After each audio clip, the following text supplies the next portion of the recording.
ஒரு அழகான சிறிய கிராமம் இருந்தது. அந்த கிராமத்தில் ராமு என்ற ஒரு எளிய மனிதன் வாழ்ந்து வந்தான். அவன் தினமும் கிராமத்தின் கிணற்றிலிருந்து தண்ணீர் எடுத்து அதை வீடு வீடாக கொண்டு சென்று கொடுப்பான். ராமுவிடம் 2 பெரிய மண்பானைகள் இருந்தன. ஒரு நீண்ட மரக்கம்பியின் இரு பக்கங்களிலும் அந்த பானைகளை கட்டி அவன் தோளில் தூக்கிக் கொண்டு தண்ணீர் எடுத்துச் செல்வான். அந்த 2 பானைகளில் ஒன்று மிகவும் நல்ல பானை.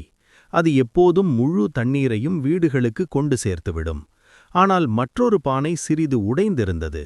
அதனால் கிணற்றிலிருந்து வீடு செல்லும் வரை பாதி தண்ணீர் வழியிலேயே கசிந்துவிடும். அந்த நல்ல பானை எப்போதும் பெருமையாக பேசும்.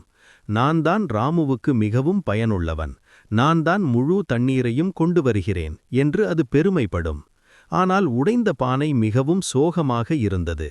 நான் எப்போதும் பாதி தண்ணீரை இழக்கிறேன், எனக்கு எந்த பயனும் இல்லை என்று அது தினமும் வருந்தும். ஒரு நாள் அந்த உடைந்த பானை ராமுவிடம் மெதுவாக சொன்னது, என்னை மன்னித்து விடு ராமு, நான் உனக்கு முழு தண்ணீரை கொண்டு வர முடியவில்லை. நான் உடைந்தவன், உனக்கு பயனில்லாதவன். அதை கேட்ட ராமு சிரித்தான்.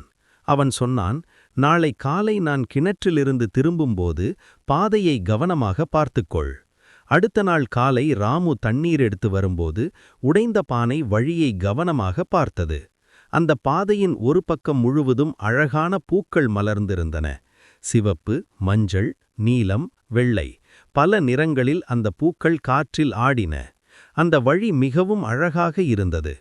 வீட்டிற்கு வந்த பிறகு ராமு அந்த உடைந்த பானையிடம் கேட்டான், நீ அந்த அழகான பூக்களை பார்த்தாயா? பானை சொன்னது, ஆமாம், பார்த்தேன். ஆனால் அதற்கு என்ன? ராமு மெதுவாக சிரித்தான். நான் உன் குறையை ஏற்கனவே தெரிந்திருந்தேன். அதனால் அந்த பாதையில் நான் பூ விதைகளை விதைத்தேன். நீ கசியும் தண்ணீர் தினமும் அந்த விதைகளுக்கு நீர் கொடுத்தது. அதனால்தான் அந்த பாதை இப்போது பூக்களால் நிரம்பியிருக்கிறது. நீ உடைந்தவனில்லை, நீயே அந்த அழகான பூக்களுக்கு காரணம். அதை கேட்ட உடைந்த பானையின் மனம் மகிழ்ச்சியால் நிரம்பியது. அது புரிந்து கொண்டது, வாழ்க்கையில் ஒவ்வொருவருக்கும் குறைகள் இருக்கும். ஆனால் அந்த குறைகள் கூட ஒரு நாள் ஒரு நல்ல விஷயமாக மாறலாம். அதற்கு பிறகு அந்த பானை ஒருபோதும் சோகப்படவில்லை. ராமுவும் தினமும் அந்த பூக்களை பறித்து கிராம மக்களுக்கு கொடுத்தான். அந்த கிராமம் முழுவதும் அந்த பூக்களின் அழகும் வாசனையும் பரவியது. அந்த உடைந்த பானை அந்த நாள் முதல் பெருமையாக வாழ்ந்தது. ஏனெனில் அது உணர்ந்தது, நாம் நினைக்கும் குறைகள் கூட வாழ்க்கையில் ஒரு அழகான மாற்றத்தை உருவாக்கலாம். கதையின் நீதி: ஒவ்வொருவருக்கும் குறைகள் இருக்கும், ஆனால் சரியான இடத்தில் அது ஒரு பெரிய அழகாக மாறும்.